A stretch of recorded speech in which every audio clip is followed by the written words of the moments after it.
જય શ્રી કૃષ્ણ બધાને, જય જલારામ. કેમ છો બધા? આજે સાંજ પડતા જ બધાને વાનગી ખાવાનું મન થઈ ગયું. વાનગી એટલે ઇડલી સાંભાર.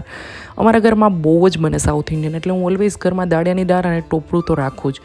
બસ સાંભાર માટે દાળ બાફી લીધી અને દાળિયાની દાળ અને ટોપરુંમાં નમક અને દહીં નાખીને પીસી લીધા અને એમાં રાઈ લીમડાનો વઘાર કરી લીધો અને પછી હું વહી ગઈ ખીરું લેવા માટે.